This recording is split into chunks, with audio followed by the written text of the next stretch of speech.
Primero el tránsito, lo que es vandalismo. Caminar desde el suburbano hasta la glorieta de Insurgentes, pues ni modo que yo esté a favor. México no es un país de ciudadanos.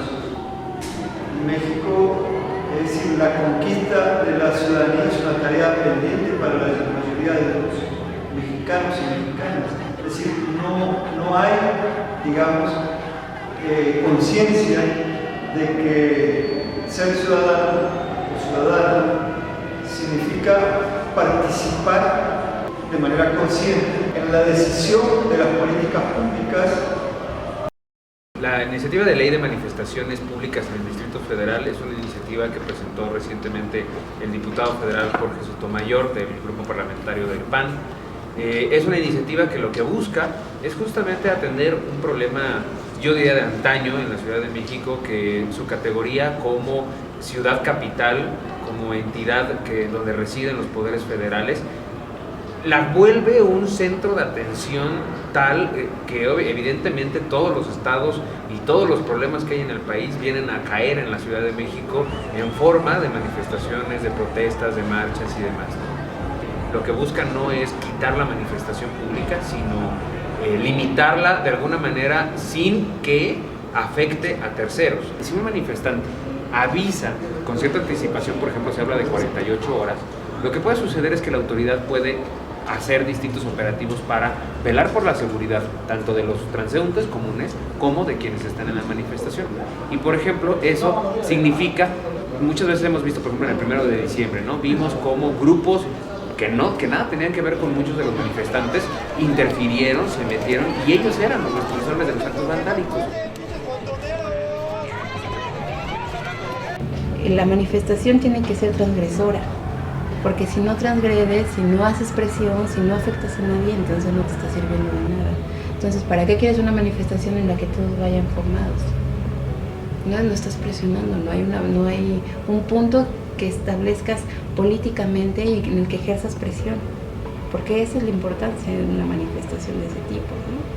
Lo que pasa con el movimiento 132, que también es un movimiento de participación ciudadana de jóvenes y que toman calles, es que se empieza a manifestar de una forma diferente. Por ejemplo, las primeras manifestaciones del 132 se hacen respetando carriles, se hacen sobre banquetas. También tiene que haber un tema de derechos humanos, ¿no? Porque finalmente cuando te metes contra los derechos de alguien, pues estás metiéndote contra los derechos de todos, ¿no? Y ahí lo importante es que se respeten los derechos de quien sea, tanto de los manifestantes como de los ciudadanos. Y cualquier cosa que suceda de índole, pues de violencia contra los manifestantes o contra los ciudadanos, haya ahí una autoridad encargada de velar por los derechos humanos y que se vigile que todo esté en orden, digamos, en términos del respeto, ¿no? Eso es importante que lo comentemos, porque eso es justamente lo que te da la garantía, de alguna manera, de que el manifestante puede estar tranquilo, de alguna manera. ¿Cómo se llama, señora? ¿Cómo se llama, señora? Y también el ciudadano puede estar tranquilo, ¿no?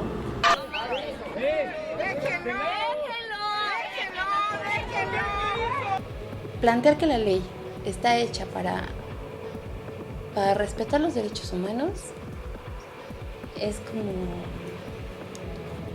es un argumento que se da y que no sostiene en realidad la propuesta, ¿no?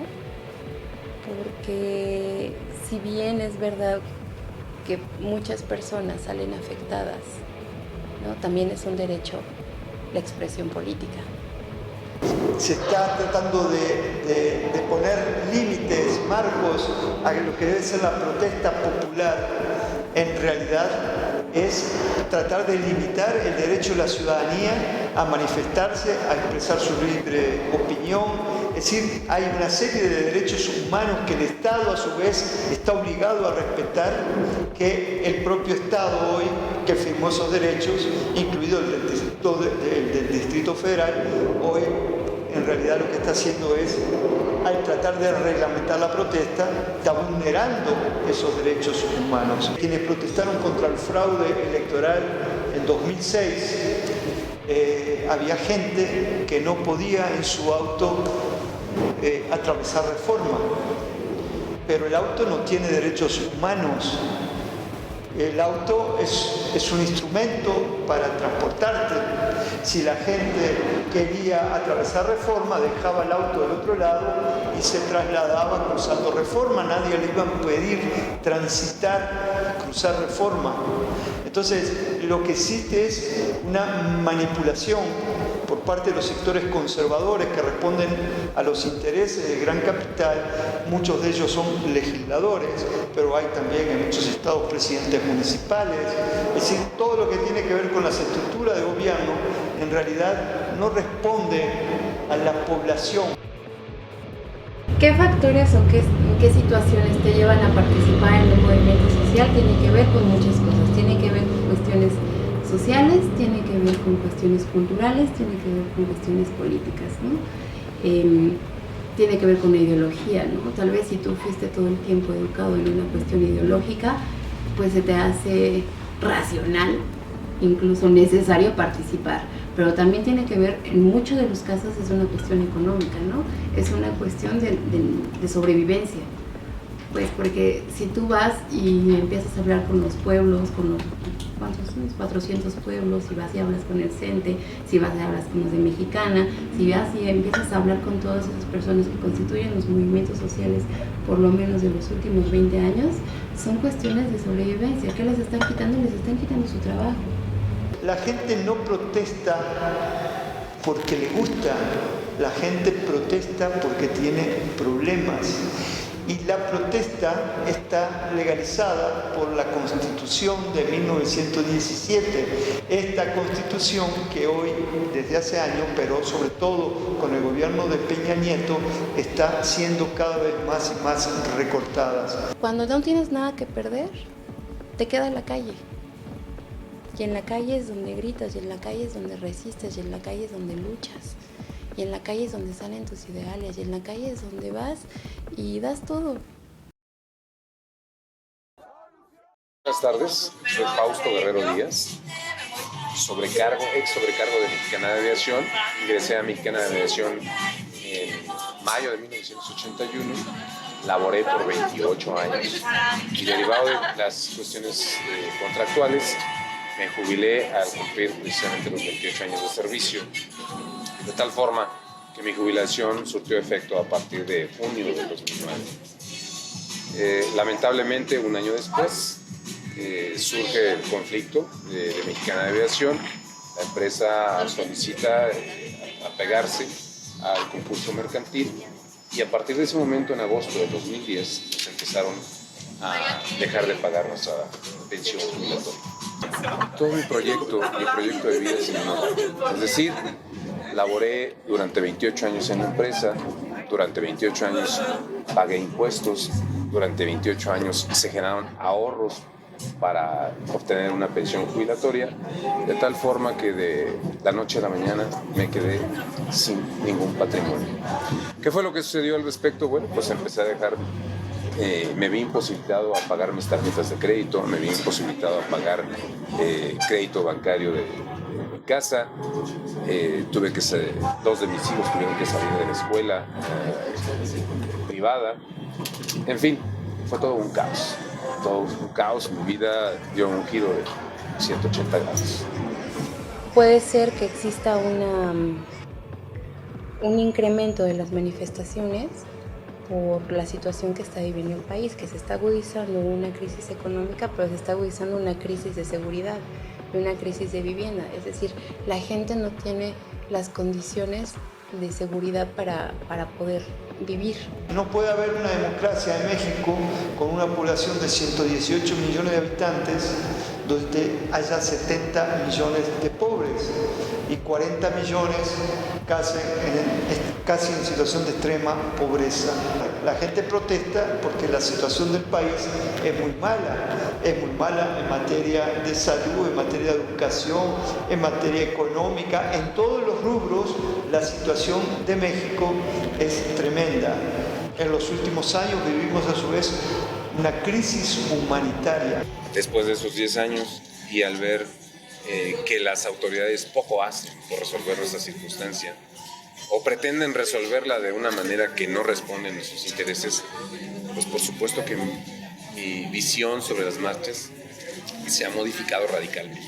Y pues bueno, si tú me preguntas qué opino de las movilizaciones, pues yo te diría que lamentablemente pareciera ser que es la única salida que tenemos los trabajadores o los habitantes de este país cuando somos afectados en nuestros intereses y no recibimos respuesta por este gobierno, no recibimos respuesta por las instituciones de esta nación.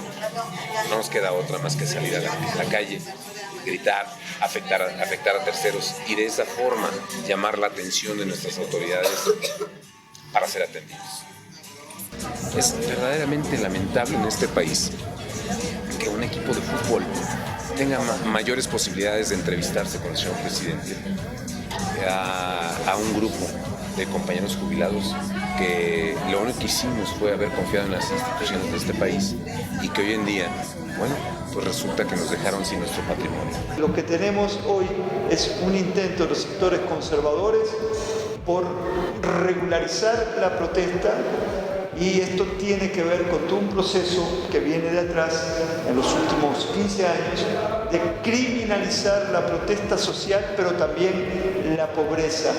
La presidencia de la República, el viejo presidencialismo autoritario de los gobiernos de lo que se llamaba el viejo PRI, se transformaba. Ese presidencialismo autoritario, el presidente de la República era el todopoderoso. Hay una transición en donde el jefe del Ejecutivo, el todopoderoso, se transformó en un administrador, en un gerente del poder real. Y el poder real es el gran capital. No puede ser posible que satanicen a la gente que protesta. No puede ser posible que satanicen a la gente que reclama un derecho. Me parece que se están confundiendo, se están equivocando. Tendrían ellos que revisar su sistema de impartir justicia antes de tratar de reglamentar o criminalizar esas marchas. Tendrían que analizar el trasfondo, de dónde viene esa inquietud del pueblo, de dónde viene esa inconformidad, y tendrían que abocarse a resolver esa circunstancia para evitar estas marchas, no a través de una ley que limite la protesta, que limite la libertad de expresión, que limite el derecho a defender lo que nos corresponde.